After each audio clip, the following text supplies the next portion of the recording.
Welcome back to the Chill Sounds and Breakdowns podcast. We got an awesome guest today, and I'm so happy he could make it in. It's actually like super daylight. That's why it's bright in here. So I'm glad we got up and did it real early in the morning. But I want to welcome today Yung Sativa. Actually, Yung Sativa, yes sir. Yung Sativa. I've heard you go by Yung Sativa. Sativa now. So it was Sativa for a long ass time. I was originally Yung Sativa, and then pretty much like I felt the Young was immature a little bit. Yeah. I took it out, but when you go and Google search Sativa, the first thing that's going to come up, of course, is weed. Yeah. And then if you go YouTube search Sativa or Spotify, Apple Music, anything, Gina Aiko has a song with Ray Shermerd called Sativa. You're not getting past that. Yeah. At all. It has 100 million views or something like that. Like, you're not getting past it. And I was like, man, I got to be able to be searchable. You know what I mean? Like, if I'm thinking about a brand, I need to make it to where I can 100% be found on the internet and not have to search through.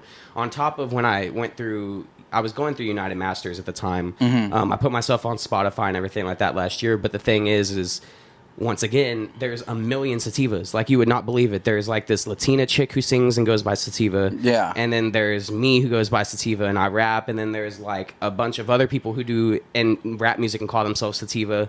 And it's just weird. You know what I mean? So I can't keep getting mixed up with all these people.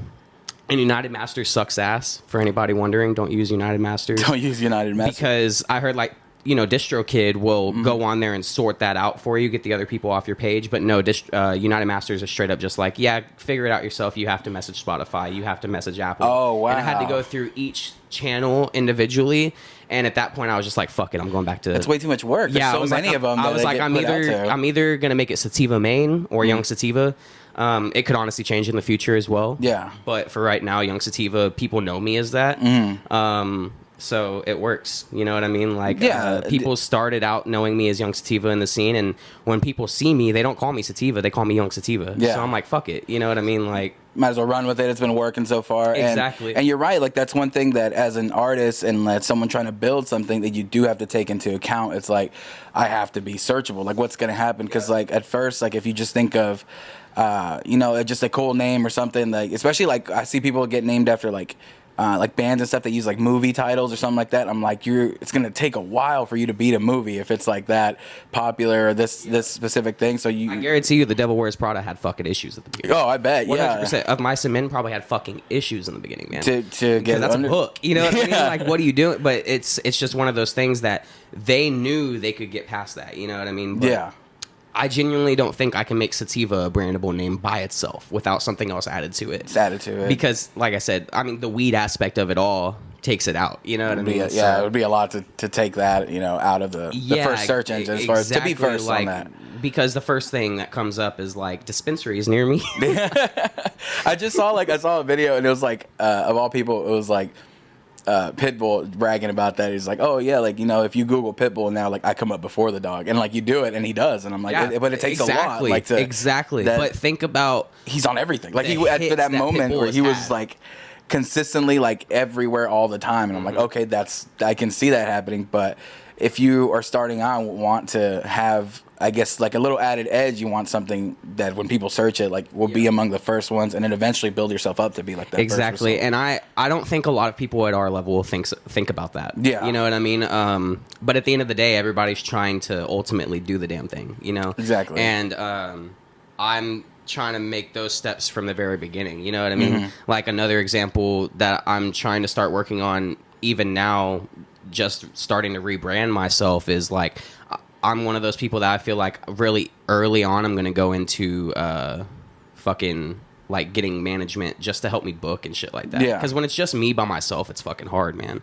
Like, these bands out here, they have 5 people to sling pre-sales. For me, it's just me, you know what I mean? Yeah. And it's hard because I do a lot of metal shows, and I don't think, like, Daniel understands. Daniel's like, hey, man, like, you're not a band. You don't need to sling 20, 30 pre-sales. Yeah. But, like, other you people, have to take that into effect. I'm not going to name, but other people in the area will tell me that I need to sell 40 pre-sales, and I'm like, it's one thing if it's 5 people in a band, each split it up, sell 7, 8 tickets, right?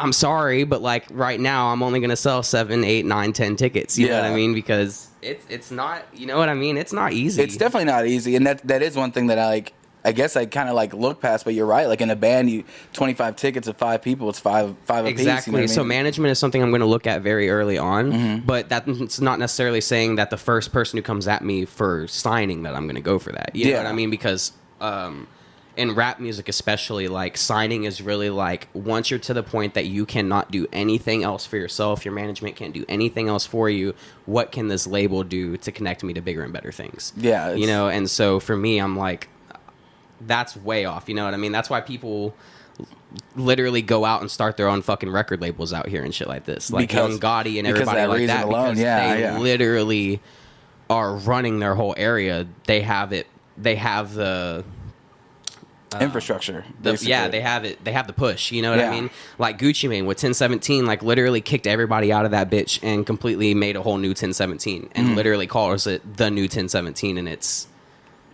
you know, it's crazy that he's honestly, in my opinion, doing bigger numbers than he was before when he had Waka Flocka and all those people. You know what I mean? OJ the Juice Man and all that shit. Like, it's original trap music, you know what I mean? But now he's kind of like, I don't know. He's like a godfather in all this shit for sure. Same for like Young Gotti and like all these other people who are starting up these record labels. K-Dot has TDE, you know what I mean? Like it's one of those things that it's definitely changing I guess the layout of, or like the expectation of a label these days. Like exactly, it's that's what I'm saying. Like you can literally start your own label as a rapper and build from that because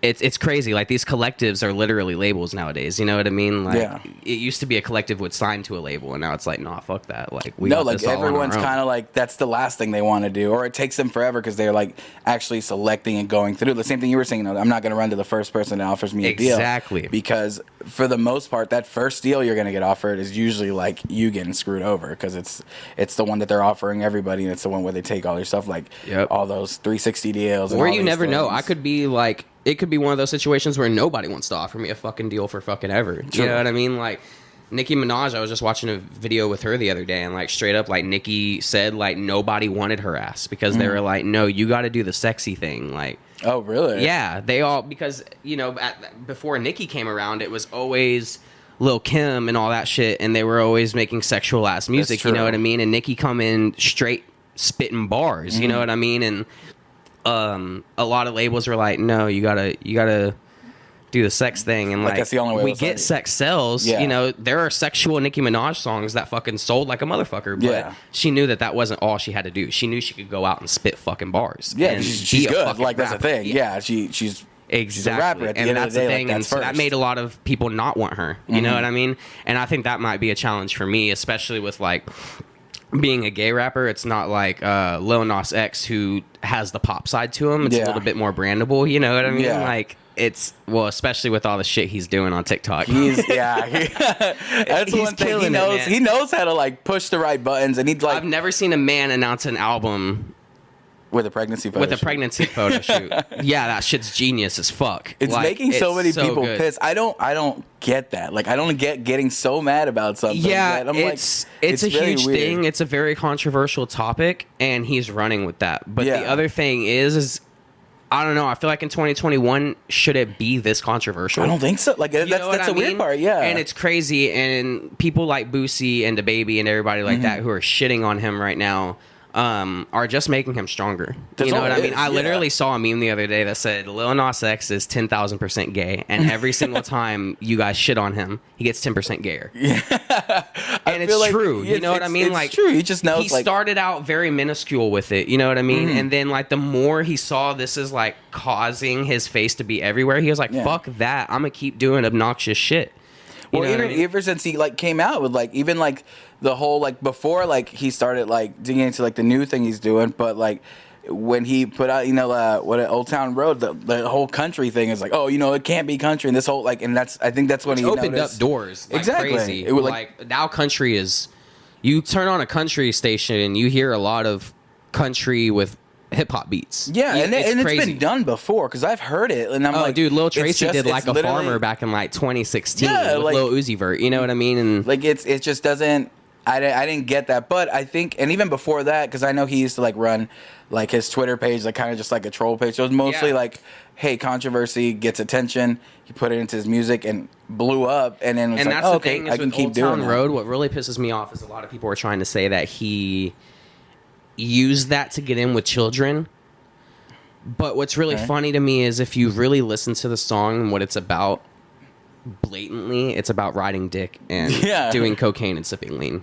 So it's like, yes, he didn't straight up say it like that, but there's a lot of music that's kind of, I mean, dude, when I was fucking 8 years old, like, I really think it depends on the parent, you know what I mean? Because when I was 8 years old, I was singing fucking Boosie, saying, girl, give me that pussy. But, like, my mom made me say, girl, give me that Boosie. You know what I mean? And if I would say pussy, my mom would be like, what the fuck?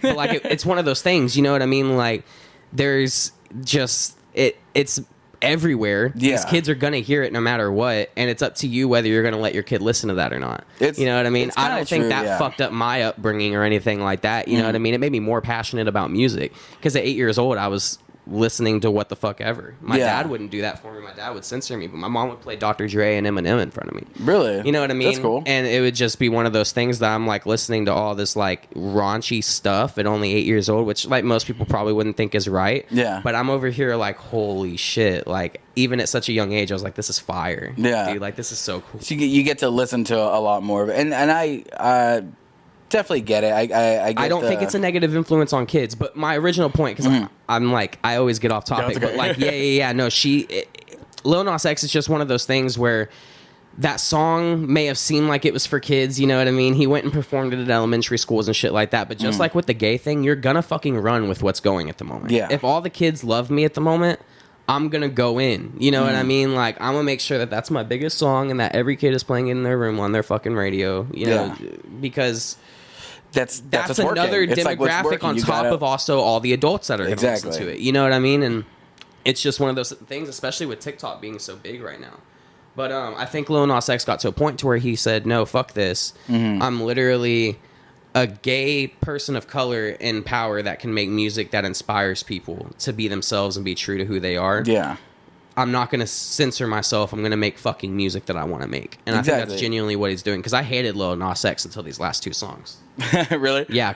Montero, Call Me By Your Name, and then fucking Industry Baby are like two honestly like genius pieces of work. They're honestly like super good. Yeah. So good. And Montero, like a lot of people don't know, that's based off of a movie. There's a movie, it's actually a book called Call Me By Your Name. But it's like a gay cult movie. And it's really funny because when I first got with my boyfriend, like before that song came out just 7 months ago, he was like, we gotta watch Call Me By Your Name. And it's just this movie about this 17-year-old kid who lives in Europe with his family because his dad's like a doctor, and this guy who's 21, 22, he's like a grad student, comes from the States to study with his father, and they're living in Europe and everything like that, and they're an American family, but they're just living in Europe, they end up having a gay relationship, and then the guy goes back and gets engaged.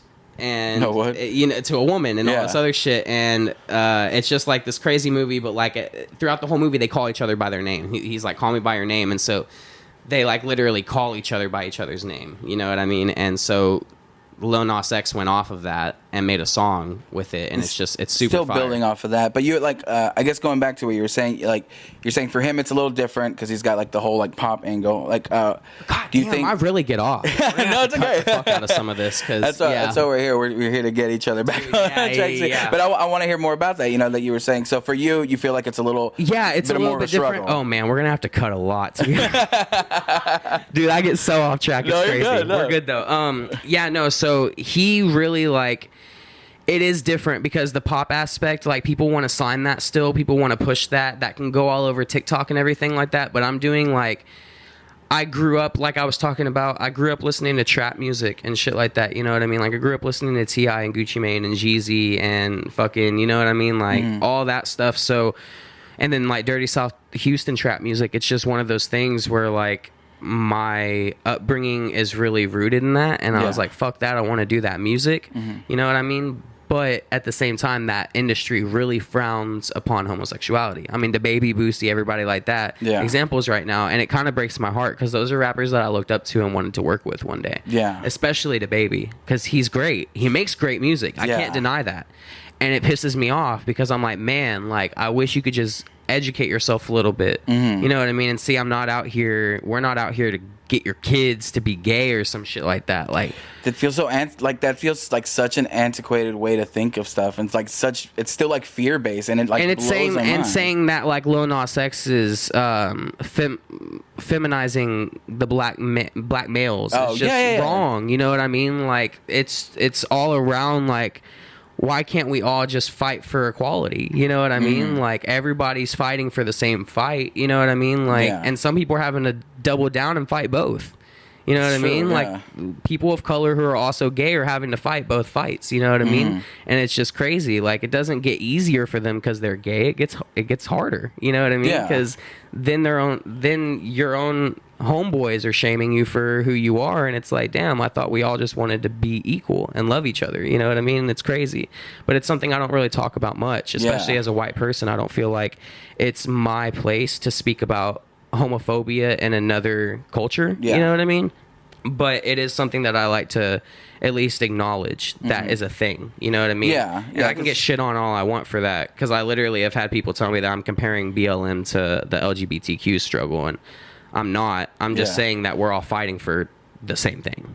I'm not equating struggles. I'm saying we're fighting for the same thing. You know what I mean? There's police brutality on both sides. There's unjust murders on both sides. There's, you know what I mean? Like, it's just fucked up. Like, everybody just wants to live their life and be a fucking person and strive to be the best that they can be and succeed in life. You know it's not really like without somebody stomping on your fucking neck and killing you. You know what I mean? It's not I don't think you're really like trying to like really compare them. It's just saying, like, pointing out similarities and being like, it's still a struggle. You're just trying to be yourself, and that's what's gonna make it such a big thing for people like me who don't want to do pop rap, that want to still make trap music, like real rap and spit bars and shit, but still be honest about who I am. You know what I mean? And it's weird. Like, at Chill Sound specifically, like, I played my set, and I have little bits and pieces in songs where I say things that are kind of like innuendos into the fact that I'm gay.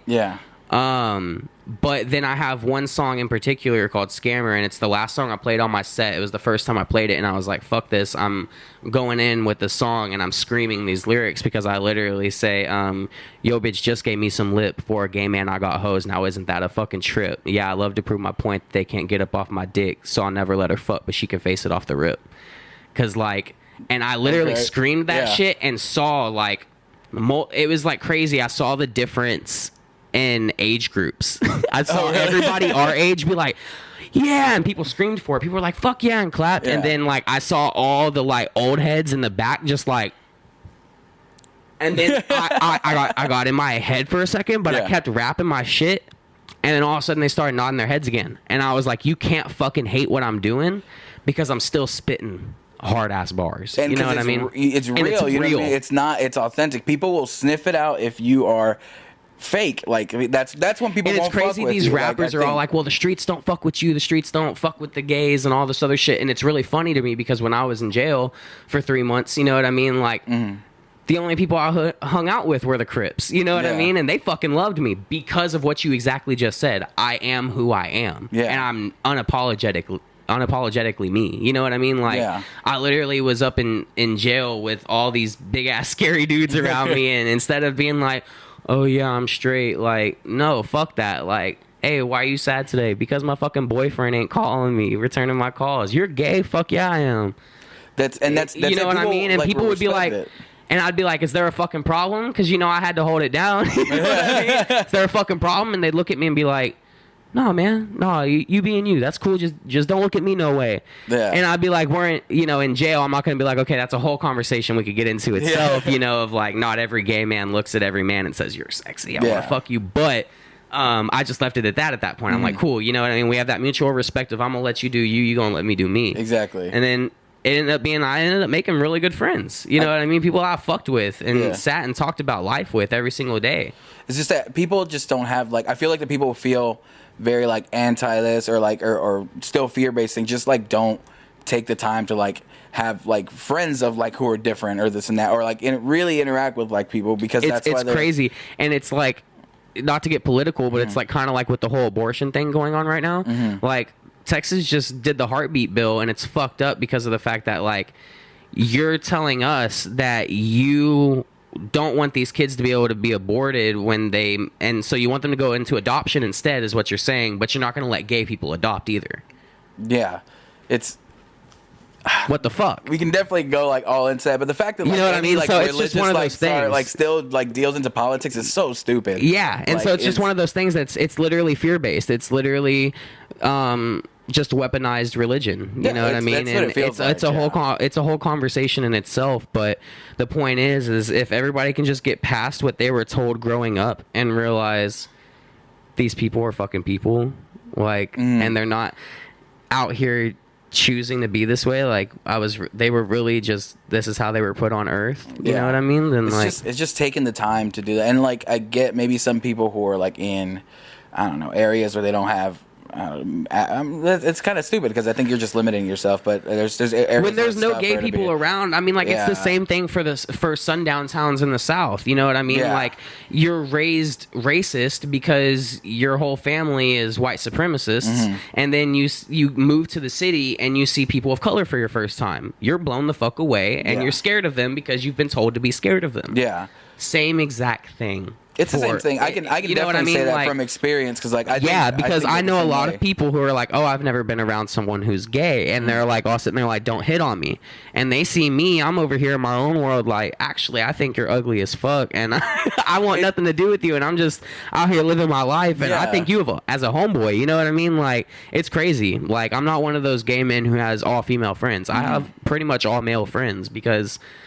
And these are all based on assumptions, shit that's been told to us, and shit that the only way like you know, gay people get portrayed in like media and stuff like that. That's the only thing you experience, so that's the only thing you're gonna expect out of this. Yeah. And it's and like I said, for me, like even growing up, until like I actually like became friends and had someone, and it wasn't even like, oh, I'm gonna purposely make friends with someone. I just happened to be friends with someone, and then I found out later they were gay. I'm like, oh, cool. Yep. And it like, I think early on it was just like, oh, well, they're just like regular like friends, you know, they're just this and that. And I said, like, growing up, before you have that experience or this and that, whatever you've grown up with is like, oh, the little fear based, or your culture, you know, like in I think in like our culture, and me and like Hispanic culture, like it's still like was a little taboo and stuff like that. So it wasn't really bad. But when I go out to Oak Cliff, man, like I'm out there with my boyfriend hanging out with fucking Mass Murda, and people are like, I introduce him as my fucking boyfriend to his homeboys, and his homeboys are like, all right. And it's a little weird, but the one thing I always tell this story, but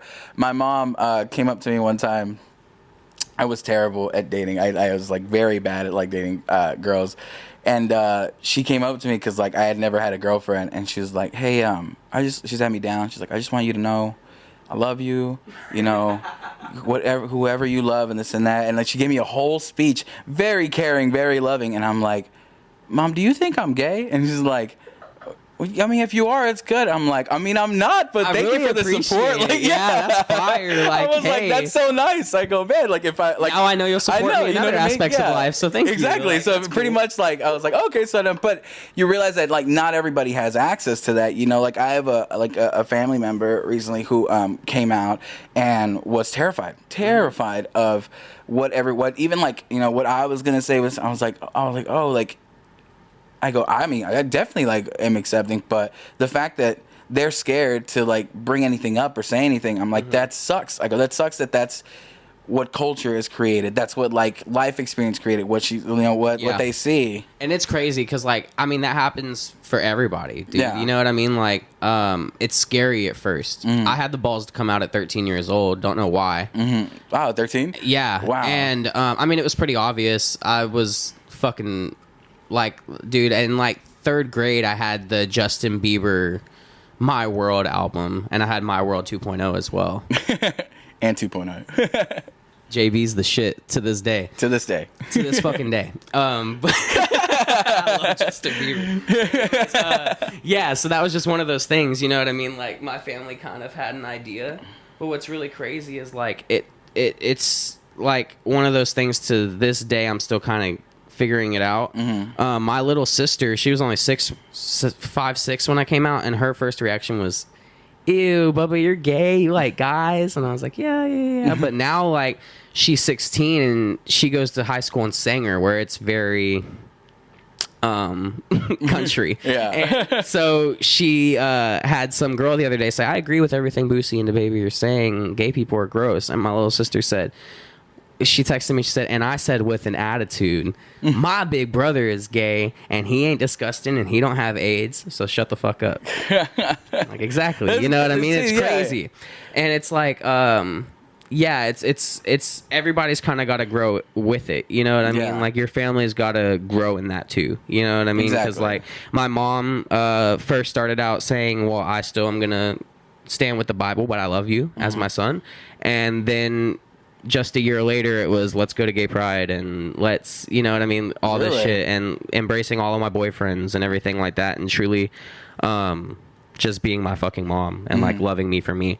And it's crazy. But my dad, who I would have thought would have been because my dad's 61 now and I'm 21. So he was like in his 50s when this happened. You know what I mean? Like, my dad's, most people thought he was my grandpa. You know what I mean? And it's crazy because like my nieces and nephews that were born that made him grandpa are like a year younger than me type shit. You know what I mean? So like, yeah, he's old. And so I thought that was going to be his reaction. Yeah. But his sister's gay, and I have a couple gay cousins on that side of the family, and my dad's reaction immediately was, son, I fucking love you, dude. Like, I'm not tripping on it at all. Really? And I thought that was going to be the one to give me the Bible speech. You know what I mean? So it's just one of those things, and we've all just grown with it. You know what I mean? I used to be scared to talk about my boyfriends and shit like that, and now, like, my boyfriends, like, have a relationship with my parents. Really? So it's really cool. It's really cool. And that's really cool if people... I'm one to give... Wow, the phone's on. No, I'm just kidding. I'm still one to give people benefit of the doubt if they're trying. And I will give an example. I just went to visit my family in Mexico, and there's one of my uncles who I didn't know, but apparently, like, according to the stories, like, he was very, like, homophobic in his younger years. Young guy. He had an experience with, like, you know... Again, he was kind of like sexually assaulted, like, by a man, and that's kind of like fucked with him, I guess. And it all stems from something, right? There's always something that's taught, and that, and it gives family like an excuse to why you're gay, and it gives them peace. You know? What I mean? Like, my family from the get go was, well, it's because your brother's called you a faggot your whole life, so of course you're gay. No. Okay, that's how it works. Barely, no, but but yeah, but like recently, like. Like, he's not the one I was saying that was gay, but he, I took one of my friends with me, and then she's gay, and he was there, visiting, and he was like, fine, this and that. I think at a certain moment me and my friend left, and he was like, oh, you know what, I'm gonna go ahead and leave. Like, I don't want to say anything dumb. And this and that, but he was very cordial, this and that, and like, as much as like my family like actually roasted him, and he was like, oh, like, you know what, this is why we can't progress and this and that, like, you're still like this and that, we're still like, you know, still home, you know what I mean? Like, I was like, that's cool, but even then, I'm like, okay, like, coming from like who you used to be, I go to up at this point, be able to say, I know I'll say something dumb in this situation, and I don't want to offend somebody. And took himself out of it. I'm like, you know what, there is some sort of progress. It's still, you know, there's moves. So I will, like I said, give some benefit, some credit to that. But as far as like sticking to these and the fact that like these people like the baby's young, you know what I mean? Like, and that's the thing. And so and I started to I started to try and give him that. I really, because I saw people like Miley Cyrus and people tweet him and be like, hey, come get educated. You know what I mean? Like, let us educate you. Yeah. And he apologized. But then his apologies were very backhanded. Yeah, I read them. And then especially what he said in Jail Part 2 on Kanye's album. Oh, yeah. He literally said, they need to take me to jail. Go ahead and tell my baby mama get the bail money. And then he said, all that money you took off the table to feed my daughter, you know, that's money that feeds my daughter, huh? And it's like, don't say that us as the gay community for canceling you took food out of your daughter's mouth. It's disrespectful as fuck. Yeah. It's very fucking disrespectful because it's like, I didn't do shit. You did that to your child. You did it to yourself. You know what I mean? Like, it's no one else. For being uneducated. Yeah. But it would have been okay if he would have said, I was uneducated, I'm sorry. Yeah. And left it at that. But the motherfucker just doesn't know how to shut his fucking mouth. It's a difference. And like I said, I don't know, man. Anyone who said that, like, would have came back, and the fact that like no one on his team is like, dude, you're an idiot, like this and that, blah blah blah. Like, because he's still getting millions and millions. And of plays, so nobody's gonna until it really affects somebody. they're not going to notice what they're doing. Which is why I don't think why I think that line is addedly stupid. It was like, you took money. I was like, it didn't. Like, otherwise you would be acting a whole lot different. Like, if it was really taking money out of First off, there wasn't any money taken out of your daughter's mouth. Yeah. But even if he did get dropped from a couple shows that I'm sure had couple $100,000 guarantees for him. And I get that. Yeah. That's your livelihood. That's what you love to do. But you fucked that up by going on stage and saying something ignorant. Yeah, very true. So it's just one of those things. You know, we could sit and talk about the thing forever, but it's just, it's just something that makes it in the industry that fucking it'll make it hard for me to have that come up. But I also don't know if it may make it a little easier. You know what I mean? Like, I don't know. Yeah, it's kind of just like up in the air. For anybody that listens to my music, like, they're probably excited that I'm doing this, because in my old music I used to talk about fucking females and, you know, all this other shit, and I wasn't doing that, you know what I mean? Like, and I would go play shows and people would look at me and be like, what are you doing? Yeah. And so when I finally like started doing this, it's crazy. Like, people that I looked up to in the scene were coming up to me at Chill Sounds and like shaking my hand and being like, bro, like, you're being you. Like, you made all of our mouths drop, but you're being fucking you. Which goes back to, like, people will fuck with you if you're real. Like, if you are authentic about who you are and what you're putting out, people will sniff it out. Like, if you're talking out of your ass and it's not real. It's crazy. So, yeah. I mean, and so, like, at first, I was even telling Daniel, like, these Xavier Wolf shows and everything that are coming up, like, I'm wanting to play them and stuff like that. Like, I'm even going to enter for that contest, I think, in October to try and play the October 30th show, because that's my birthday, and I'm trying to play Xavier Wolf on my birthday. Yeah. But I also, like, I'm not going to flex. I'm not rich or nothing. I don't have $800 to put down on an opening slot either. So, like, I need to win this contest. And I was telling him, I was like, how am I going to go in there against all these normal trap rappers and convince these judges that I still go as hard, because I just feel like I'm going to say one of those gay lines, you know what I mean? And somebody's going to be like, and he's done. You know what I mean? Yeah. Like, that could be the one thing to make people completely not fuck with me, or it could be the one thing to make people love me. So it's an in the head thing. You know definitely, what I mean? But I think... So I just got to go out there and kill it every time, and 100% It's got to be me. like, yeah. I think even if they decide not to fuck with you, it just can't be. Even louder. Yeah. You know what I mean? Because, like, those are... like, they're gonna stand out no matter what, so I might as well make them fucking stand out, you know what I mean? And so, like, anybody who listens to my music is gonna, like, continue to hear that from this point on. Like, every song I'm making a reference to it 100%, and if it's not an innuendo, I'm trying to straight up say real shit. Like, that's cool, but I'm glad that, like, you're kind of like trying to be more free, more you and that stuff, and you've been like hustling on music. I mean, I personally get to like know like how often you're in the studio. I'm 7 songs in on my album, and holy crap, me and Daniel started about a month and a half ago. I was gonna say it hasn't been long. I go in, man. I booked with him last Friday, and we booked around Sunday.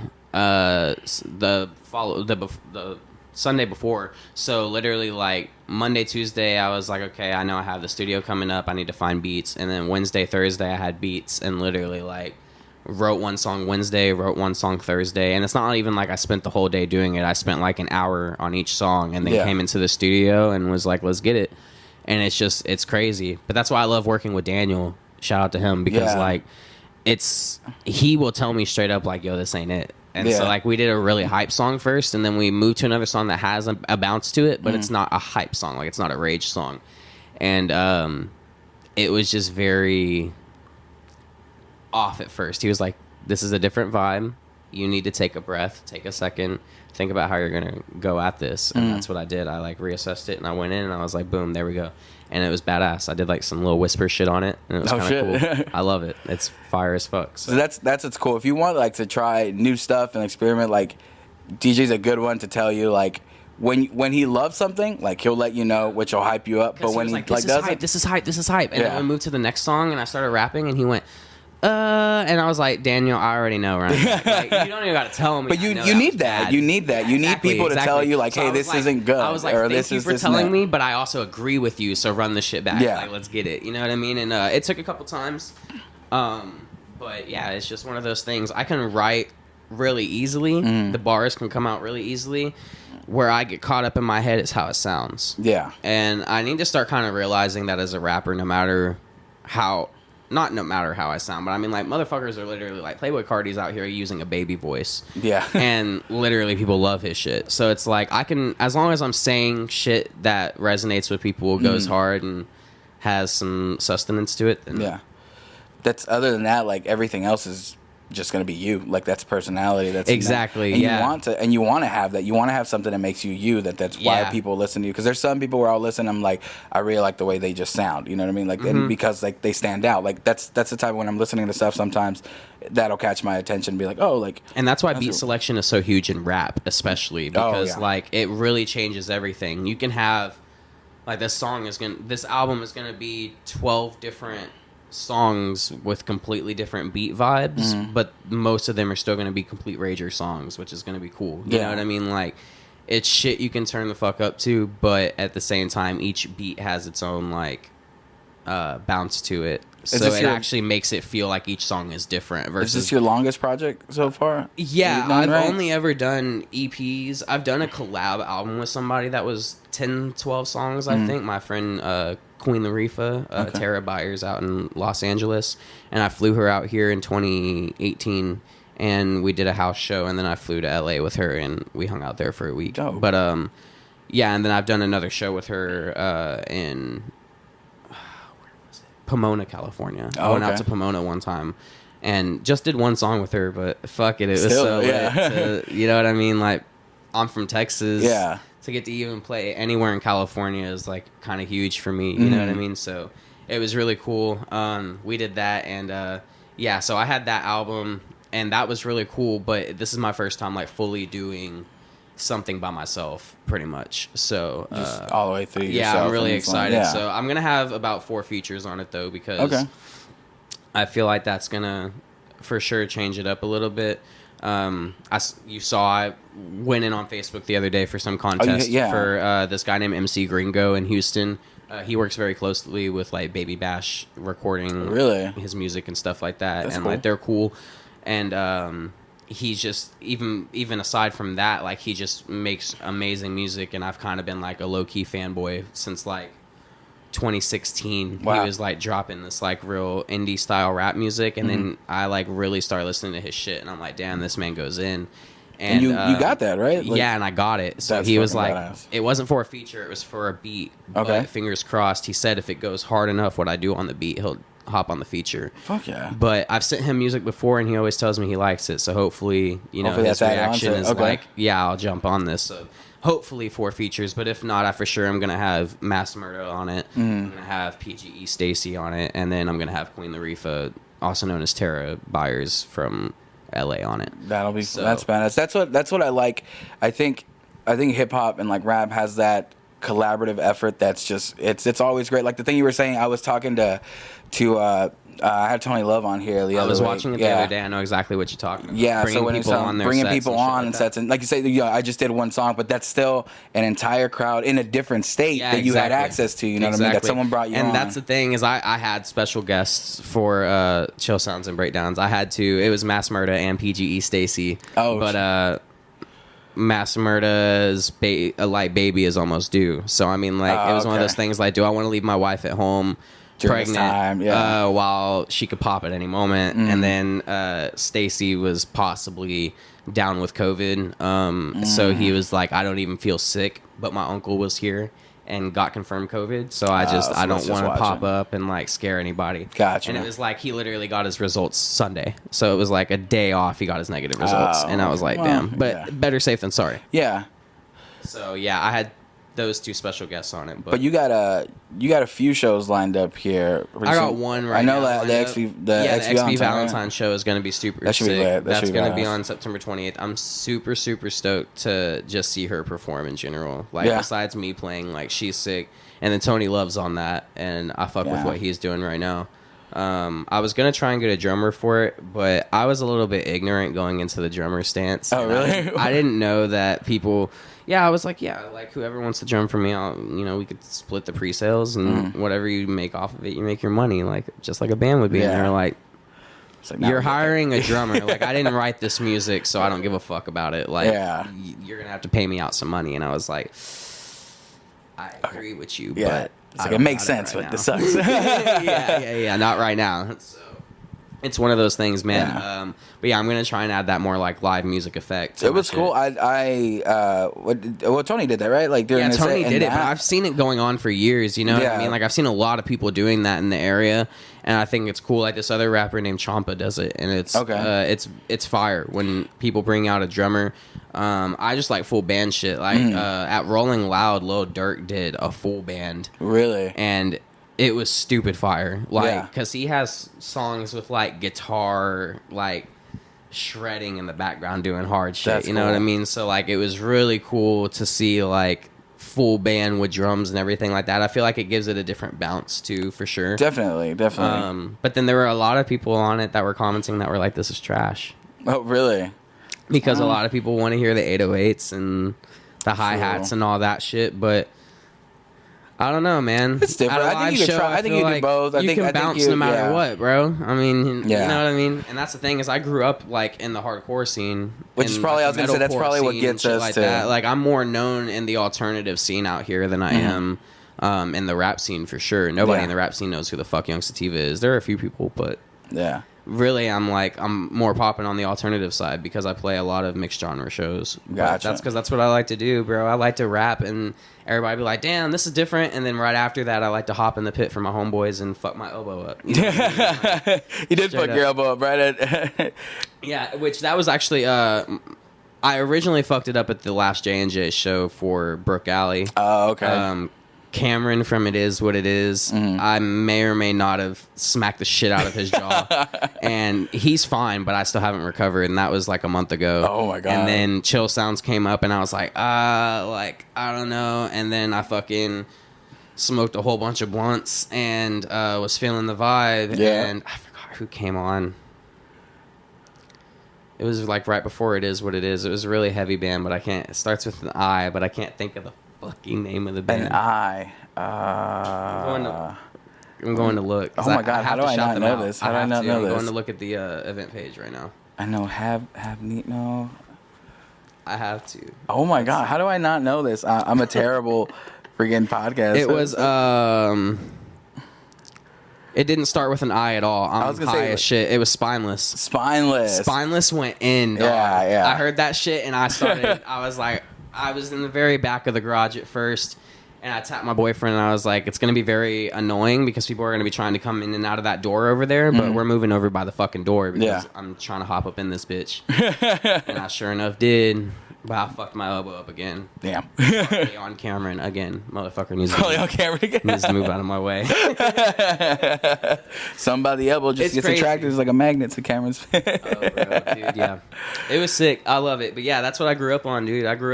I've been to more metalcore, hardcore. I've been to more shows in the alternative genre than I've been to rap shows for sure. That's when I first started like hearing about you was when like we were when my band Under Oblivion was playing shows. It was like that's kind of like the same like circles we started. You know what I saw the other day? DFW Impound of Sound. Oh, in Dallas.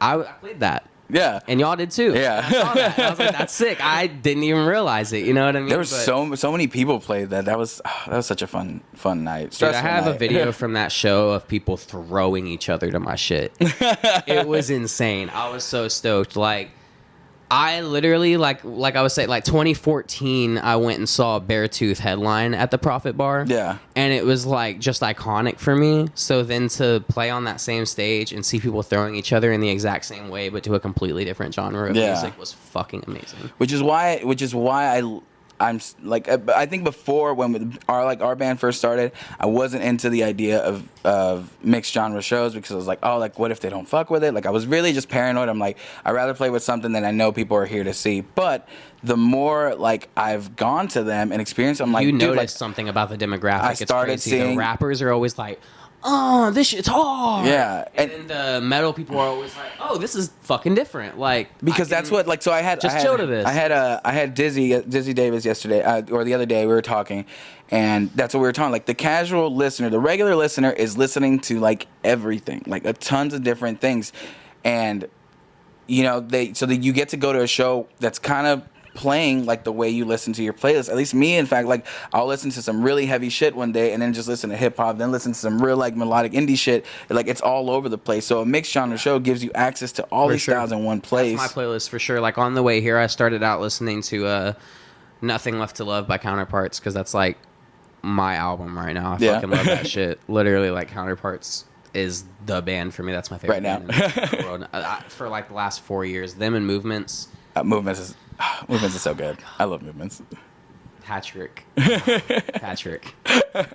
You're a poet, dude. It's so good. Like, it's so fucking good. He writes amazingly, but same for Counterparts. It's just like, it gives me both of I get happiness from both. Like, I can cry to Movements in a sad way, and I can cry to Counterparts in a, like, angry way. Yeah.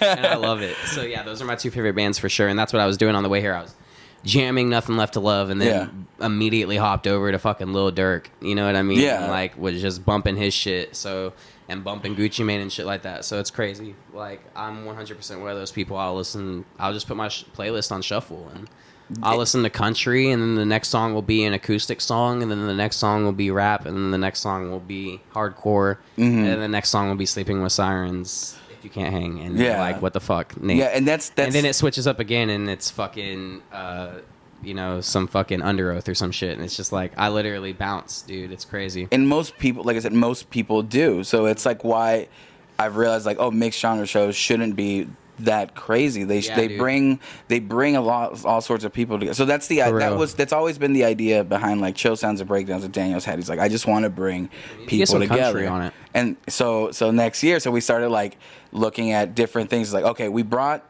several people. It's like, but I think most of these people kind of fuck with each other in some sort. We did open up to like some people.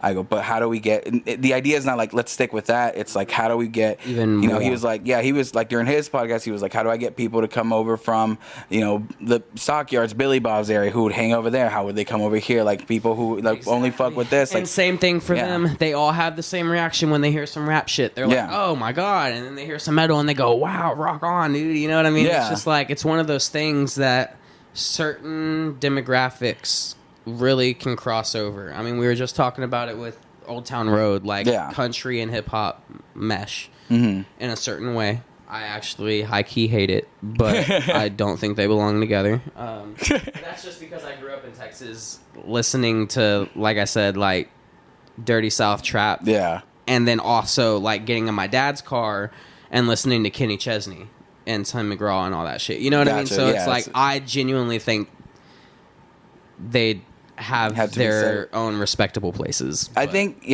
with anything, if you do it well, it's cool once it's or twice. Cool. It's cool, yeah. Like even if you don't fuck with shout it, out like, to Unity, like their blend of hip hop and metal is fantastic, dude. It's I don't know, it's fucking chef's I literally kiss, told Jonathan recently. I straight up said, shout out to Jonathan, Jay, everybody involved with Unity. Straight up, like whole crew. I straight up told him, I was like, man, it's one of those things that I think that they can be a powerhouse name. Like, I think that they could be, like, not to compare, but, like, next Linkin Park shit. Because no one's really done the new metal rap mixture big time since Linkin Park, in my opinion. And been consistently successful with it, let me say that. Yeah. Because punk and rap is blending really hard right now, but metal and rap is not. You know what I mean? Like, MGK is doing the punk thing right now. That's fire as fuck. I love it. Works, yeah.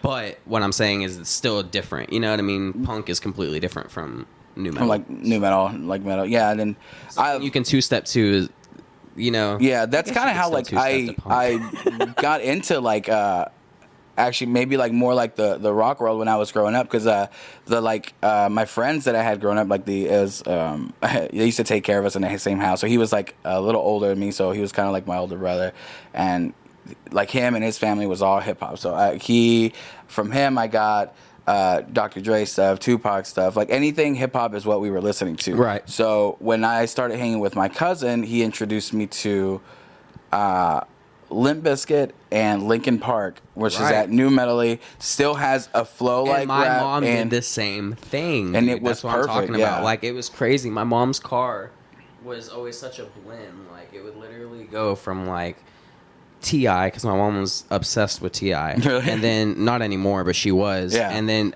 completely moved over to fucking Limp Bizkit or something like that, and then would play some fucking John Mayer, and I'd be like loving the shit. Yeah. Like, hell yeah. Like, I really grew up on a diverse. So, yeah, I got it everywhere. So like at home, like my mom was always playing like the oldies, like Spanish music, and then I would go with my friend and he'd be playing like hip hop, and then my cousins were the ones that introduced me to rock. And then I got into high school, and then that's when I started getting into a little bit more of the heavier stuff because I was like, oh, I can't do that. Like I can't stand this. And then I ended up playing in a band just because I want to sing. I just wanted to sing, and they're like, well, we do like this heavy stuff. I'm like, well, I guess I can learn that, and then kind of just did it just to be part of a band, and then like so you start really like how to love it, and like what then you start appreciating as a musician and growing, like you find respect in every type of music. Like you appreciate the skill it takes to do these things. And I used to be real. See, I fucking love like Caribbean and music, and then I also love like Hispanic music and all that stuff, but I don't listen to it strictly because of the fact that there's a language barrier, of course. So that's what makes me kind of sad, because I'm like, man, I know y'all be going in, you know what I mean? But I just don't understand it, you know what I mean? And I actually, back in when I first started Yung Sativa back in like 2016, it's still up on his YouTube. His name is Poppy something. But he lives in Mexico, and we would use Google Translate to message each other on Facebook. Literally, he doesn't speak any English, a lick of English, and I don't speak anything but hola and gracias. You know what I mean? Like, and a few other things, like enough to order, some tacos. To order, yeah, like, because like I said, I love going out to Oak Cliff and getting like real, Mexican food. Yeah. So like, I know enough for that. You know what I mean? But that's it. Yeah. So. And even that I get very confused on. So, yeah, it was crazy because, like, I literally had to have somebody completely listen to his verse for me and tell me what he was saying on my song. Because he hopped on a track for you. Yeah, and it's crazy. And then I got on one of his songs. I deleted mine with him, but his is still up. Really? And I went and heard it the other day, and it's crazy because it's a whole song in Spanish, and out of nowhere, little 16-year-old Yung Sativa pops up. With your verse. It's crazy. But that's how stuff happens. So I have a friend named, I think it was Dizzy Davis, who does that. He does collaborative stuff.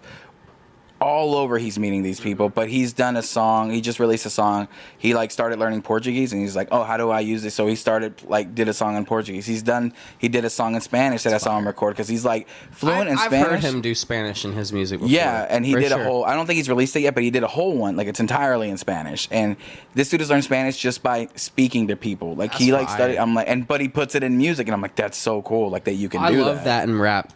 I love when artists do a little tiny lick of Spanish in rap songs. I don't know what it is. Yeah. Something about it, man, because it goes with the whole, literally it goes with the whole like El Chapo vibe. You know what I mean? Everybody in rap is going, and gangster rap at least, is going for that. So that same kind of like attitude, that same thing. Yeah. Dude, it's crazy. Like that it's crazy. I haven't thought about that in a long time. That guy that I used to do music with that lives in Mexico, he goes in, dude. It's crazy. He really goes the fuck in. He'll still comment on my SoundCloud sometimes. I'm really? Like, this is hard. And I'm like, thanks. But he would, it was always a really big language barrier, because even Google Translate fucking sucks. Yeah, sure. Because there's dialect in every language. You know what I mean? Like, every region talks a little bit different. So like, it's funny. I was just talking to someone the other day, and we were talking about that. It's like, there's no way you learn every dialect everywhere you go. Like, in Mexico itself, just like the whole country, like people say different things. Like if you go across the country, and then like the one that Google will do and the one that you learn in school and stuff like that. That's exactly. all the I don't know how you say it in English, but it's like Castellano, which is the Spaniard way to do it. You know? So you learn proper way to do things, but when you talk Spanish, like that, when you talk like that anywhere like regional or something like where they have a dialect, they might not even understand what you're saying, like because it's so different. Sinaloa isn't going to be talking in how somebody in Mexico City is talking. Exactly. Yeah, there's giant differences, but that's just also like cool. People in Chicago have completely different dialect than we do here in Texas. It's the whole pop and soda thing. Exactly. Like I call it the highway. I have a homeboy who calls it the expressway. Yeah, it's for Chicago. He calls it the expressway. I'm like, what the fuck is the expressway? We have an expressway, but that's the toll lane. That's a toll ring. Yeah. What are you talking about? Like, hopping on the expressway. I'm like, there isn't one around here. What are you talking about?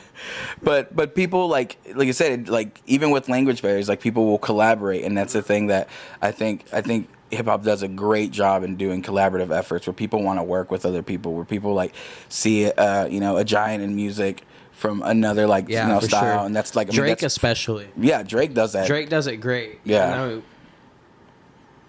He's like in my top 5 rappers, but like the more he says things that's questionable about his grooming status, the more I want to not support him. Yeah, it's just like I said with DaBaby, breaks my heart, man. I mean, it's the same as all of us who like metal, who went through it a couple years ago with the Me Too movement. Oh, like, yeah. I still, don't hate me, but I still bump Front Porch Steps album to this day. But it's good. I fucking got so mad because I just found him. I think brand new, especially too, like brand new. Brand new was a big one for a lot of people. I didn't personally listen to a lot of brand new, but I had so many friends that were like, "Fuck." I was just getting into them, and that happened. Yeah. And I was like, "You got to be fucking kidding me!" Like it happened to so many people, dude. Yeah. Like it's crazy. Now Drake Bell. You know what that I mean? shit is wild, that man. Shit was crazy. So it's just like all over, like, these disgusting fucking people, dude. Like, stop making good music and then taking advantage of children out. Like, of I'm fucking off. glad these people are getting fucking caught. Like, that's obviously like we're taking that. Like, yeah. it's I'm sad garbage. that it's it people sucks. I look up to. Exactly. Which now it sucks, but it's changed my whole way of looking towards people and like musicians and stuff like that. I'm like, I look and be like, this song is good, but I no longer am like, this person's like fucking great. I'm like, I go, it's not about the person. I don't know them. I was like, I don't know them, but it's really hard to separate that. So much credit, but yeah, because like another person, MGK is in my top, like 100%. I love Machine Gun Kelly, man. He as a rapper fucking spits, and I'm one of the people on that side of the debate with the whole Eminem thing that thinks like Eminem's washed up and MGK completely crushed that shit. I think Eminem bar for bar killed him for sure, because it's what Eminem does. Yeah. But replay value and all that other shit, MGK won. I did have that conversation with a few, but that replay value, yes, I would play like MGK's this way more than I would, because it's kind of like even I think with like the whole like Drake beef with like Meek Mill is like also like it was a good diss, but like replay value, like back to back. Drake was always gonna go in. Yeah. And, same for Pusha T and Drake. Yeah. Pusha T bodied him, man. I mean, you had a whole son hidden from the world. That's crazy that like beef is not only like and that's another thing that's making me question the man. Is he just apparently in Certified Lover Boy? He said some line about how like pretty much like talking about how he didn't want his son or something like that, like shaming his son pretty much. And yeah, I listened to it and I like haven't. I like the album. I liked it. I heard. I heard this morning. I hate Anthony Fantano or whatever his name is. Yeah. He's a fucking douchebag sometimes. Yeah, but I agree with him, and like they were talking. I haven't even heard KSI's album, so I can't agree in that respect. But he rated it higher. I heard about that. Yeah, but he was saying Drake's highs were way higher. Of course, it's Drake. His highs were way higher. Like Knife Talk with 21 Savage, stupid. Yeah, goes in.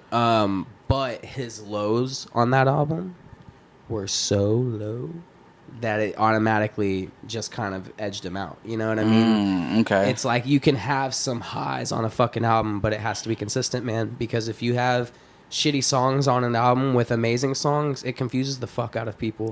So I respect and Drake's been doing that for a couple years. Like the More Life playlist, there's a lot of songs I love off of that.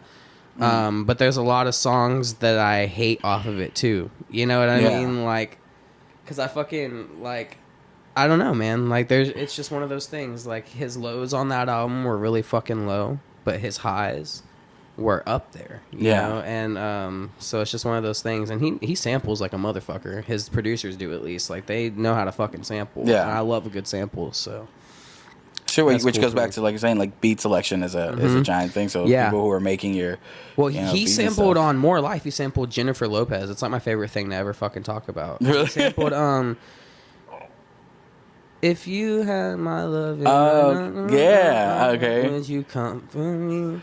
So we were he sampled that, but slowed it the fuck down, and it's badass because him and her, of course, had that They had a little Oh, thing. the little thing going, a little flame. So then he makes a song sampling her song. That's pretty dope. That's a pretty dope move. I know, man. It was fire. That song, engineer-wise, is insane. The snare on that, I had a friend tell me a long time ago, he showed me that song, and he was like, the snare on that fucking song is like the most perfectly engineered snare you could ever hear in your life. It just hits your ear perfect. Engineering is so wild. Like I love that. Who came out with? I think it's like the whole people who do Genius and stuff. But they came out what it's called unstructured. I don't know, the little segment where they have like exactly the engineers doing. They show the engineers show how they made the hit songs. It's such an awesome thing to see and be like, this is what all goes into this. Like it's, and then like there's stuff that it's like crazy. Maybe as me like I don't super dig into and listen to, but I'm like, whoa, like this, all of this makes this one sound that I just take as one thing. My you know what I mean? Like Deconstructed is Deconstructed. That's Love, where Zakari went and talked about love with Kendrick Lamar. Yeah.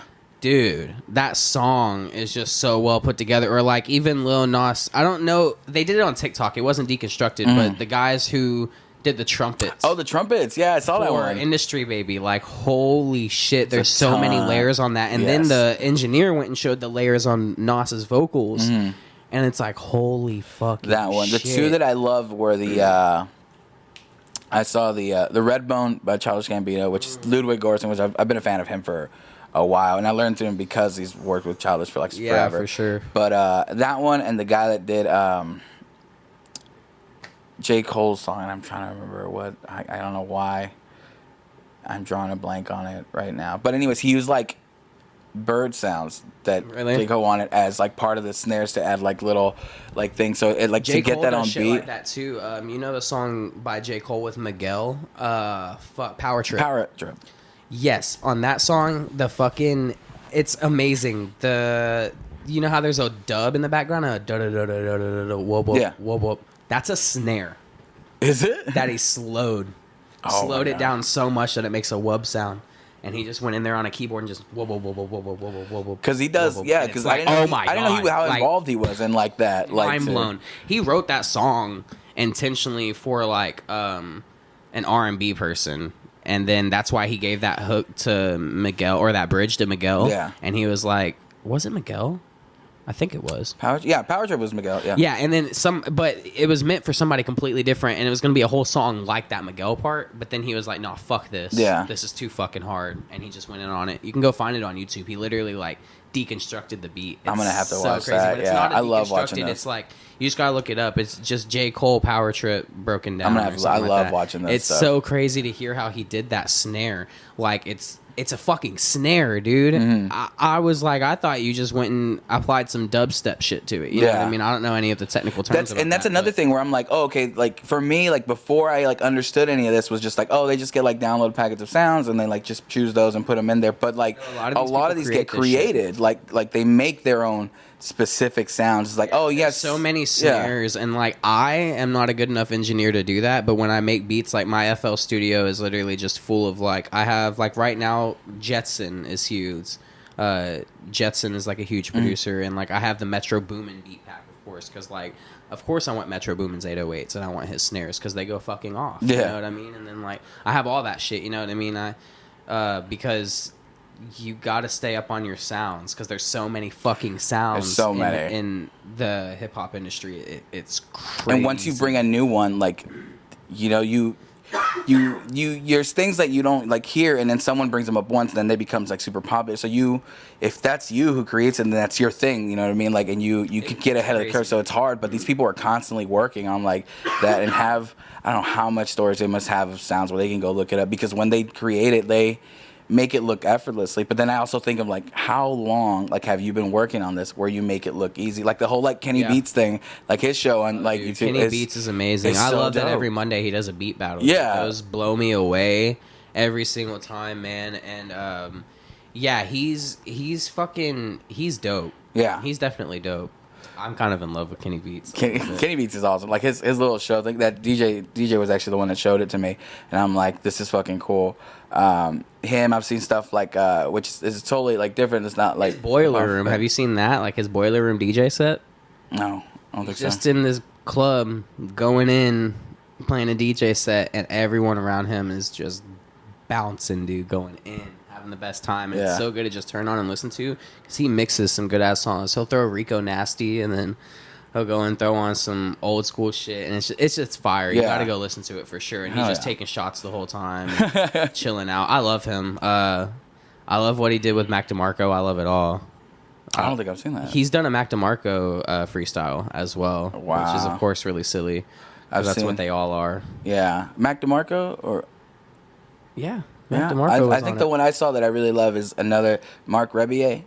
Yeah, he's fucking hilarious. That one I've seen him live. I want to see. You've seen him? Yeah, I've seen him live. He came actually, like, he did the drive-in tour. So it was here at Coyote Drive-In here in Fort Worth.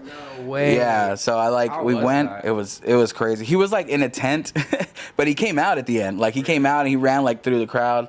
Like, we got to see him pretty close. But he brought out Erykah Badu during a set.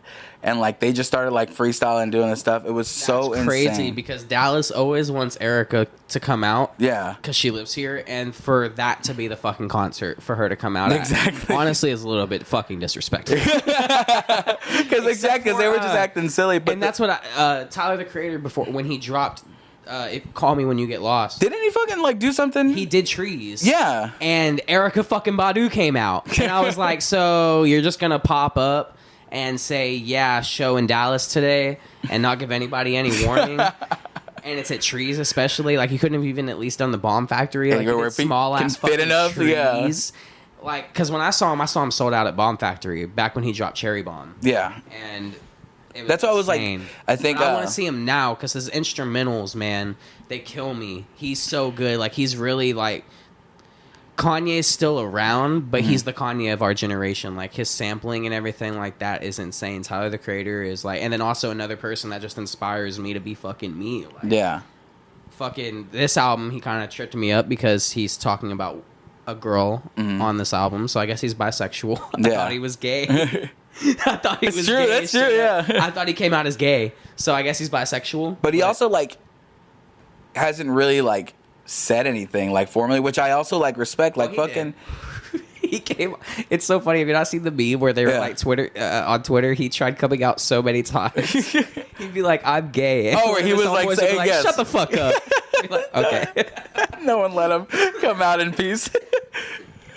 God, that must be fucking hilarious. Yeah, especially if you fuck around, like, so much where people are just like, shut up. Yeah, dude. But so, yeah, and then he made a whole album about coming out, you know, Flower Boy, Scumfuck Flower Boy, which was, like, iconic to me. And then he made all of, you know, what was the next one? With Earthquake and everything, and on that on the one with the wig.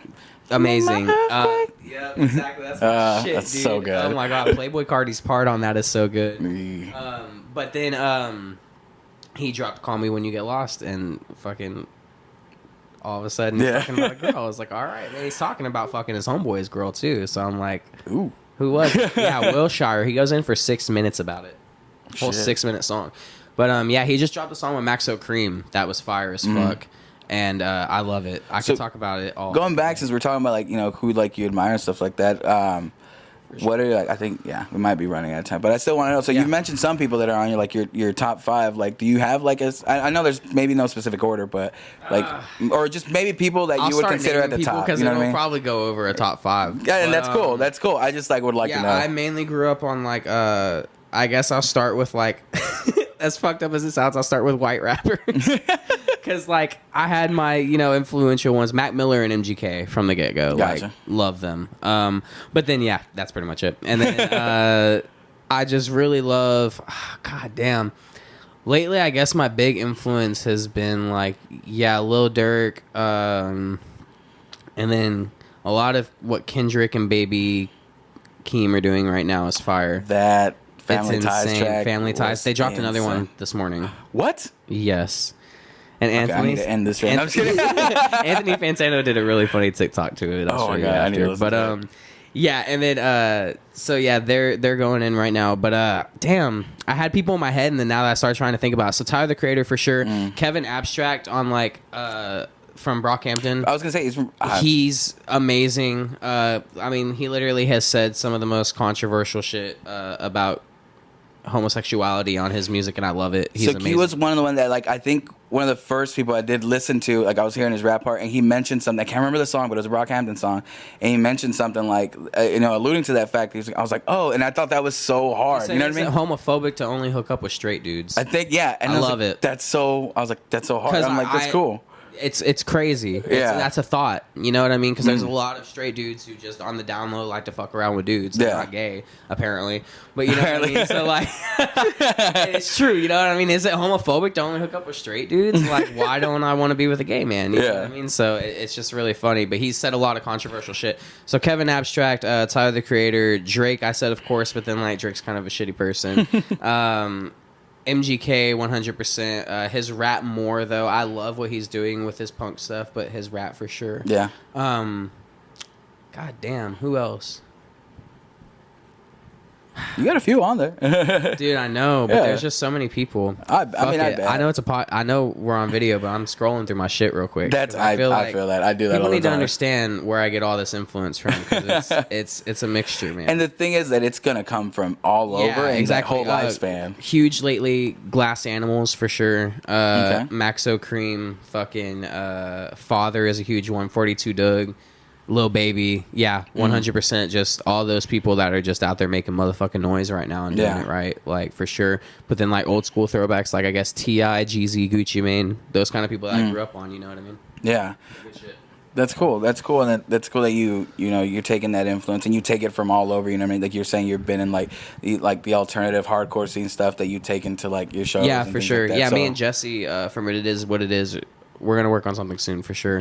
He might get mad at me because I said that. I don't know. But yeah, we're definitely doing something soon that's going to be full, like, instrumental. Like, it's not going to be a beat. You know what I mean? And it's going to be Jesse going in on it. And then I'm going to try and, like, do some auto-tune singing shit on it and mix it up. That's going to be cool. So, but that's cool that you still, you're... Let's mix it up. Let's do something new. Let's be fresh. I'm trying to do something with everybody, dude. Like, I even want to do some Pouillon, the volumes type shit. You know what I mean? Shit, like, okay. Like, if there's any metal bands out there that want to throw me on a breakdown, like, I want to do a mosh call. I want to do it in the right way, too. Yeah. Yeah. I love dope, man. I just want to work with people, man, all over. And, pretty much just... And I think DFW is like such a melting pot of culture, like you and Daniel were talking about on the podcast, and it's crazy. Like all of us really need to start coming together and building each other up instead of constantly tearing down. I feel like there's a lot of that in our scene, and it just needs to be more of like just loving each other, man, and like letting each other grow and working with each other and all this other shit. Because if you look at Atlanta, for example, they're all popping right now because they build each other up. You know what I mean? They don't try and get in each other's spot. We need to stop being so, what's the word? What is it? Envious of people. Yeah. And just start being proud of our people. You know what I mean?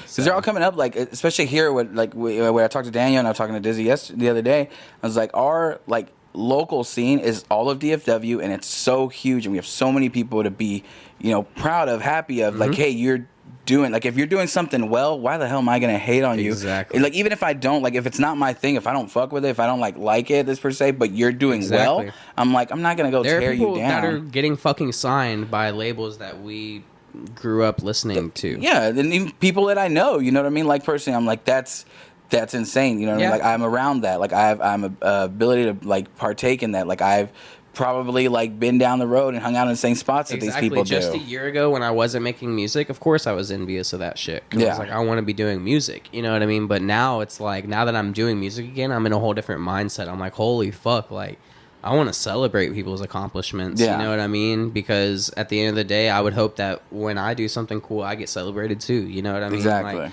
we just all need to fucking keep it up, man. Like, it's going in. We're really going in. And Chill Sounds, I really think, is like the next level of like connecting everybody in that way, for sure.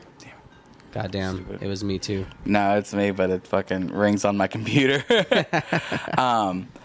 Yeah, and I think that's what Chill Sounds is like. At the root base of it is, that's what like I want this podcast to be. I want to have like tons of people on, because like I said, we have an infinite amount of like talent around here, and I just want so many be able different to help. backgrounds too. Exactly. It's like not just a melting pot of talent, of culture in this area. Like it's crazy. That's why I was able to, like I talked about earlier, coming out at 13. Like that's why I had the you know, balls to do that. I went to school with people with such a big culture, you know what I mean? Like, I went to school with people from all over the fucking world. I went to school with Tongans, with Mexicans, with fucking, you know, people that were from Korea and shit, like, all over, people from fucking India and shit like that, you know what I mean? Like, really, like, first generation people, and it's crazy. Like, Yeah.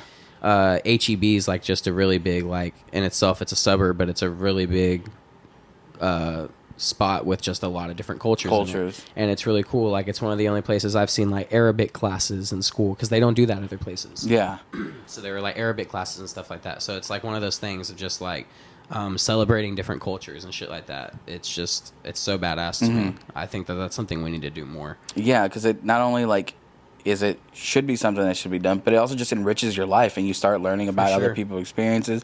It helps you with your empathy. It helps you be like 100%. caring, being like, oh, like other people exist. Other people think a different way because they grew up a different way. Like I do my it only through way. So. music, one, and food. It's Absolutely. Like, if anybody's like, how do I go get into other cultures? It's 100% like food and music is an easy way to do it, because they're just their language. It's literally languages of their own. You know what I mean? Like, it's great. I love going and eating Mexican food, but then I love to go eat fucking Puerto Rican food. But then other times I like to go get some African food and all that just shit. Like, you know what I mean? Change Like, it up. No, yeah, absolutely. I think it's a curry great and thing. shit like that. You know, from like, I just love it all. Like, and it's crazy because you go into those shops, those mom and pop shops, and you meet people of different cultures, and you're really kind of immersed into this for a minute. You know what I mean? Especially out in Dallas, we have some shops out there that are like, you know, really fucking cool to go into. So it's just one of those things, supporting businesses, vendors. That's why Chill Sounds is so cool to me, because you know, they had ramen, then we had elote, and then on like, those are two very different cultures. Exactly. On top of then having all the vendors with the art, but then we had clothes out there, and fucking rap and everything, metal, fucking emo. And it was just sick. The plan Next is year, just to hopefully get we it. can add some country in there. You know what I mean? Yeah. So it's just one of those things of bringing people together.